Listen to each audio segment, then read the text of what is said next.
Olá, pessoal. Eu sou a psicóloga Ingrid Rios. Esse aqui é o meu colega Leonardo Bortoluzzi. Olá. E o Alexandre Bueno. E a gente está aqui para apresentar esse novo espaço no YouTube que a gente criou, que se chama Sociedade Psi. Então, a gente criou esse canal com o objetivo de apresentar temas relacionados à psicologia e à sociedade, no geral. E nosso primeiro tema escolhido é o que é ser psicólogo. É importante ressaltar também que vai ser 2 por vídeo, respeitando o espaço por causa da Covid. Então a gente vai começar falando sobre o ser psicólogo. Então, o que é ser psicóloga? Para mim, ser psicóloga é quebrar paradigmas, se despir de julgamentos, ter o olhar diferenciado para o outro, ter esse olhar empático. E talvez entender um pouco mais sobre ela, mas assim, se tu vai num consultório e tu pega um terapeuta que só fica te olhando, ela vai se sentir julgada. Então, assim, hoje em dia a clínica ela vem trabalhando mais humanamente com o paciente, vem trabalhando junto com o paciente. Elaborando. Isso, uma elaboração porque dos o nosso processos. trabalho, ele depende do paciente. O nosso trabalho é um trabalho em conjunto com o paciente.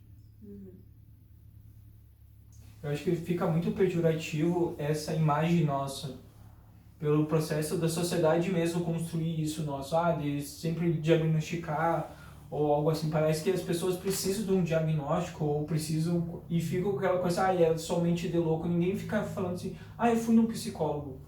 As pessoas falam muito bem, eu fui num tal médico, eu fui numa nutricionista que me atendeu muito bem, mas ninguém, fica elogiando, eu fui no psicólogo, ele fez isso, me atendeu muito bem. Parece que isso ainda tem sobre a nossa caracterização do nosso atendimento. Eu acho que é importante tentar desconstruir esse pensamento de que psicólogo é só pra louco, né? Isso. Porque tu pode procurar um psicólogo por problemas em relacionamentos ou no trabalho, qualquer tipo de problema. Escolha de profissão. Não precisa ser um transtorno em si. Não precisa, na verdade, nem ter um problema em si para procurar um psicólogo. Sim. A saúde mental aqui no Brasil ela é pouco valorizada. Nós pegamos países, aqui na América do Sul mesmo, vai para a Argentina ali, a saúde mental ela é mais valorizada que o Brasil. Então, assim, uma consulta com um psicólogo em alguns países mais desenvolvidos nesse sentido, né, é uma coisa normal. Tu vai no psicólogo para conversar, para cuidar da tua saúde, entendeu? Tu vai lá para se entender, porque um bom pouco do nosso trabalho é que o paciente consiga entender os seus sentimentos ou as suas angústias. Então aqui no Brasil não tem isso. Então aqui no Brasil Eu acho que aqui no Brasil as instituições não abrem espaço para o psicólogo. Diversas vezes durante acho que toda a nossa graduação, a gente não tinha um profissional de psicologia nas instituições. A gente só tinha a supervisão do próprio professor da disciplina lá na faculdade, que fazia o estágio mesmo. Ainda tem também uma cultura que impera no Brasil, que é de institucionalizar, né, de colocar a pessoa dentro de uma instituição manicomial, que a gente ainda luta muito contra isso e que infelizmente ainda existe, né?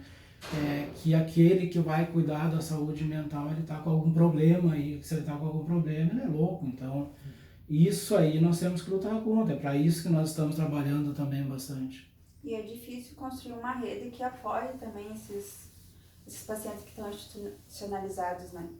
Para que ele possa sair e reconstruir a vida dele fora da instituição. É que a partir de que ele realmente recebe um diagnóstico, ela se percebe somente dentro desse diagnóstico. Ela não consegue perceber que ela não é somente esse diagnóstico. Que ela tem diversas outras maneiras de viver, tem capacidade, tem inteligência, tem diversas outras formas de alinhar isso com a vida dela e não somente o diagnóstico em si. Isso que tu falou é uma coisa que acontece muito no set, né? Enquanto nós estamos tratando os pacientes, né? É dele querer saber, dele querer nomear, mas o que eu tenho, então... Será que eu sou bipolar? Qual é a minha condição? tem cura. Tem cura. Então, assim, a gente tem que ter um cuidado também. É óbvio que é importante a pessoa se entender e saber sobre ela, mas ter um cuidado para que ela não assuma sintomas daí. E isso pode acontecer. Hoje em dia o acesso à informação é amplo, né? Então, tu diz uma pessoa que ela tem um transtorno bipolar, daqui a pouco ela vai começar a ler sobre tudo o que é bipolar e querer assumir sintomas, né? Sim, e vai começar a apresentar isso socialmente e falar, eu sou bipolar e por isso que eu faço isso. Eu achei... Principalmente em crianças tu percebe esse tipo de comportamento. E entra uma característica bem forte do psicólogo, que é olhar para além. O que causa esse sintoma? Olhar para a sociedade e ver o quanto que ela tem de culpa nesses sintomas, né? O que está apresentando na sociedade que está refletindo naquela pessoa ali. Então não é algo que surge do nada. Então a gente tem que ter esse olhar mais ampliado e não focar só naquele problema apresentado ali na nossa frente.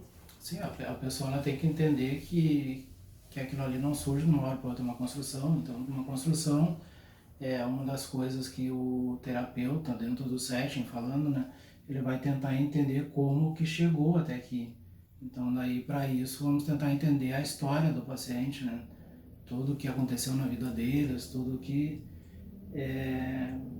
corroborou para que chegue até onde a pessoa está no momento, né, e geralmente é uma pessoa que a gente vai pegar que chega aqui. Claro, salvo crianças, a gente vai pegar já adolescentes, adultos e pessoas que já têm uma vivência, toda uma história, né? Isso, e muitas dessas histórias são compartilhadas conosco, né? Talvez eles trazem nossas histórias deles que nos afetam de alguma forma, que nós vivenciamos de alguma maneira. Então o psicólogo tem que tomar muito desse cuidado, desse olhar e de como vai manejar esse trabalho com esse paciente, porque isso pode afetar totalmente E aí vem a importância da gente fazer a nossa própria análise, né? Para não se deixar influenciar tanto assim pelas demandas do paciente. Sim, assim como também o aporte teórico, né? Que nós vamos nos basear daí no caso, né? Independente da linha, nós temos que daí nos basear no que nós aprendemos, no que nós estudamos também, para não cair num achismo, né? Não vulgarizar o que o paciente está nos trazendo. Então nós temos que ter essa visão através da lente da teoria que nós estudamos, né, para isso. Então, fazendo relação com tudo que a gente falou aqui, sobre a relação do indivíduo com a sociedade, fica um questionamento que eu acho bem importante, que é o que o sintoma do paciente fala sobre a sociedade em si. Acho que é importante refletir sobre isso. Por esse ponto, para ver que o paciente ele se forma a partir da visão da sociedade, né? Ele nasce, ele é inserido na sociedade, a partir desse momento ele segue as normas sociais, né? Só que não somente isso, como o próprio ambiente familiar dele que vai começar a moldar. Então, a nossa ideia, trazendo a sociedade psi, é falar um pouco de tudo, né? Então, assim, de tudo que engloba a sociedade e as relações com o ser humano. Pois somos um próprio reflexo dessa sociedade em si. Isso aí. Não esqueceram também, pessoal, que esse é o nosso primeiro vídeo piloto. Então, essa mudança a gente vai desconstruindo, construindo algumas coisas. Então, não esqueça de compartilhar, de curtir, de ativar o sininho, compartilhar com aquele seu amigo que está fazendo alguma psicologia, está querendo escolher a área da psicologia em si.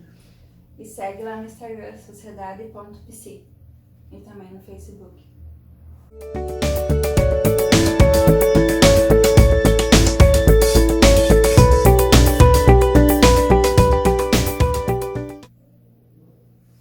Acho que algumas coisas também a gente se torna psicólogo, parece que a sociedade, familiares, amigos, assim, nos impõem algum papel, assim.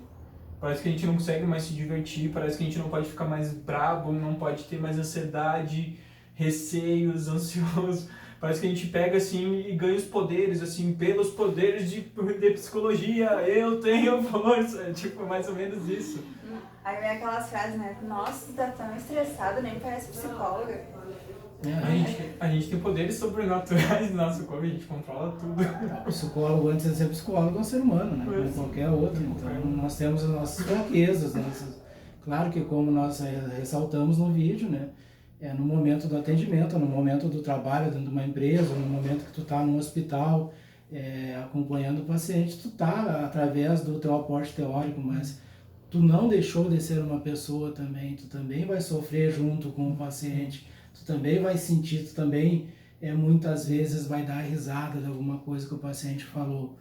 Claro que a gente daí tenta manter a compostura, manter a visão, né, para não transparecer tanto o que nós estamos sentindo, mas nós, acima de tudo, somos pessoas. Né?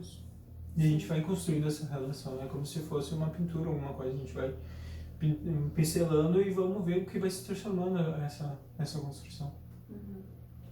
E agradecemos. Agradecemos, pessoal. Até o próximo. Até a próxima.